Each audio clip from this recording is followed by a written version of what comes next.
welcome to Beyond the Book. I'm your host, Miss Jennifer, and today we are going to see where all the City of Grand Prairie trucks and cars get serviced and fixed. Come along!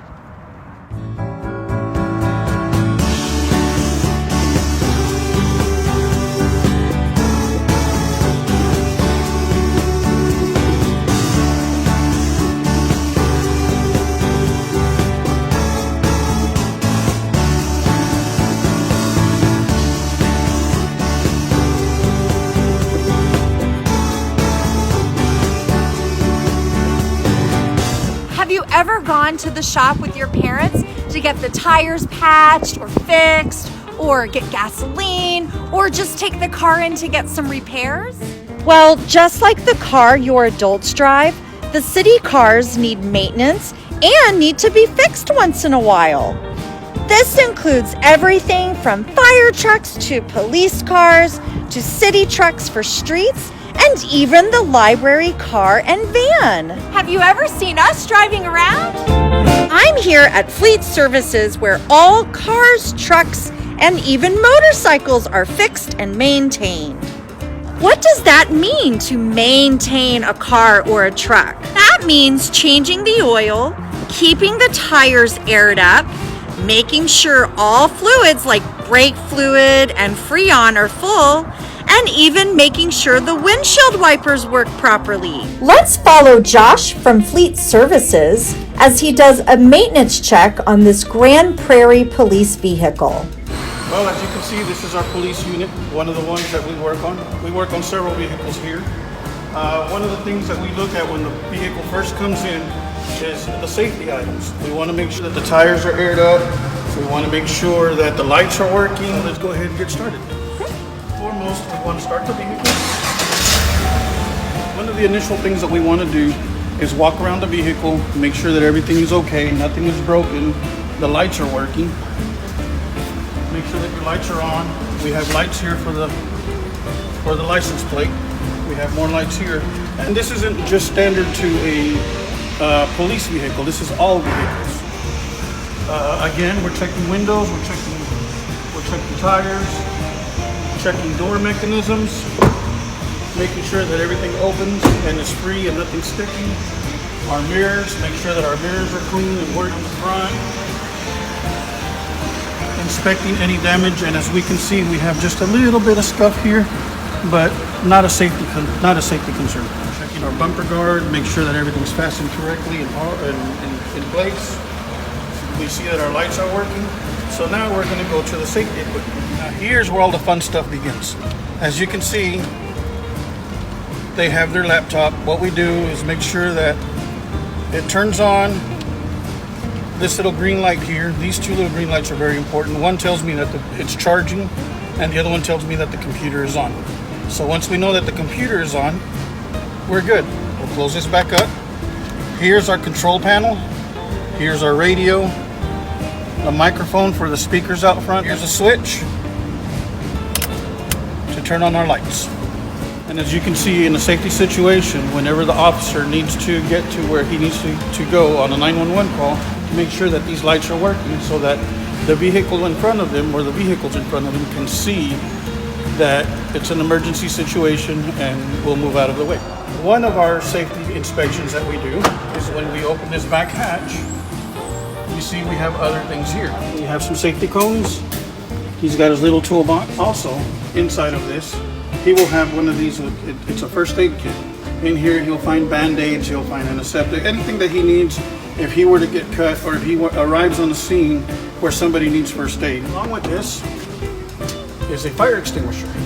Now the fire extinguisher is very important. This little arrow here has to be in the green. That tells me that this is good. Now the second thing that we have to check is this tag. If this extinguisher is more than a year old, it probably won't work as good. One other item that we check is this little button here. Now what this does, it turns these lights on, and you can see that they're red for two reasons. One, that it's a safety, and second, if it's dark outside, you're able to focus a little better with these red lights on. It needs a little brighter light. There's one in the middle. Now he's got a bright light.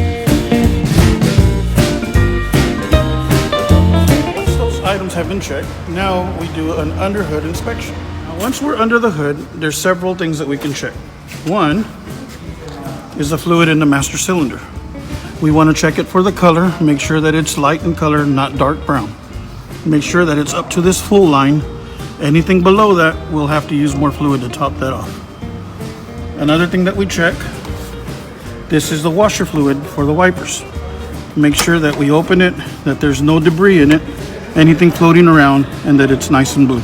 Now we're going to check the engine oil, and you're going to notice that this little thing is yellow.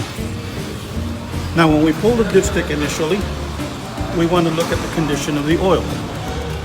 It's kind of difficult to see, but what we want is the color of a light brown, maybe a honey color. So we will clean this off now, and we'll put this back in. And as you can see, the oil level has to be between these two little dimples. Now the engine coolant, most of them, especially on these police vehicles, you're able to see through this transparent jug. A word of advice, you never want to open this when the engine is hot.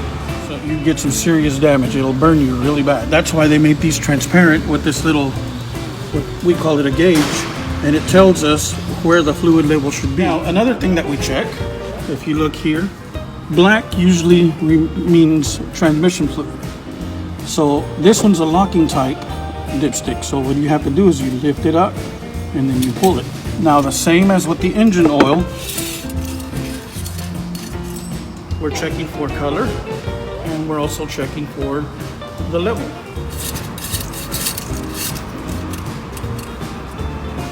We'll be inspecting this serpentine belt. Now what we're looking for is to make sure that it's not cracked in different areas more than 1 inch. What we're looking for is to make sure that it's tight, and when we turn the vehicle on, to make sure that it's not making any noise. Now be very careful that when you're checking the serpentine belt that the engine isn't running. One of the other things that we're checking that has to do with the cooling system are these upper and lower radiator hoses.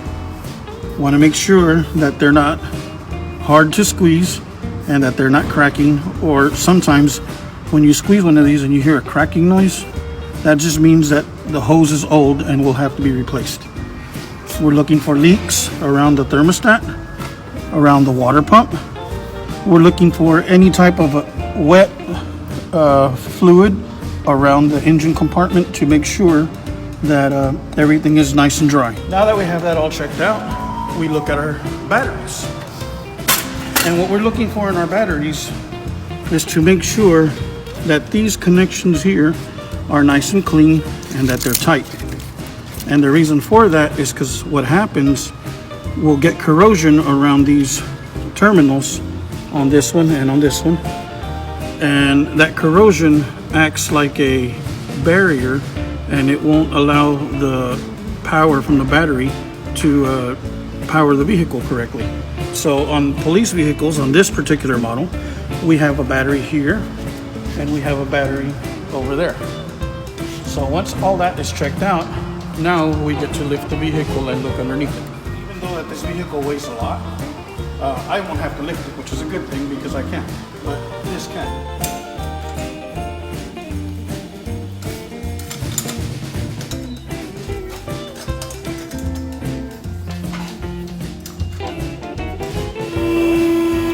Once you have the vehicle's tires just a little bit off the ground, we want to make sure that this vehicle is not going to go anywhere, so we'll give it a little shake. And one final look to make sure that these arms are exactly where I need them to be.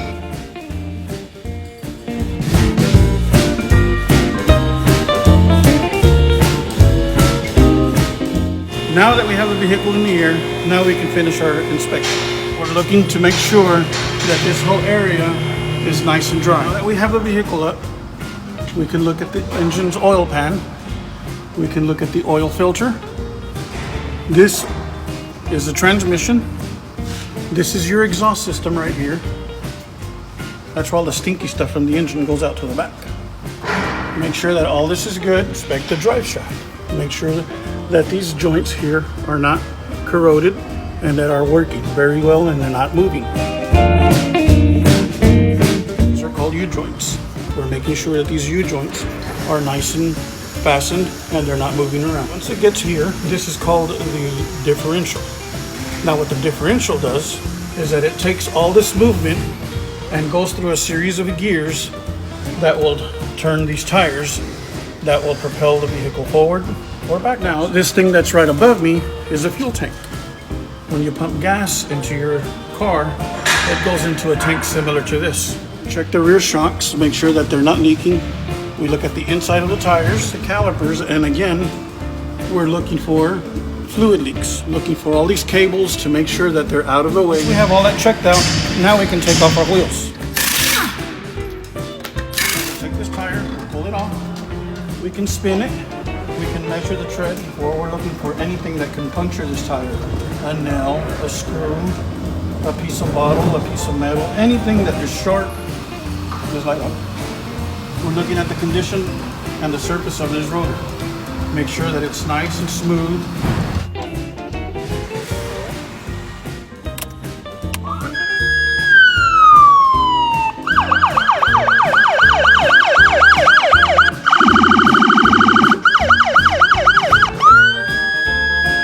So there you have it, kids. That's one of the many things that I get to do on a daily basis, working here for Fleet Services, the City of Grand Prairie. I hope you guys have a great day, and I hope to see y'all soon. Bye.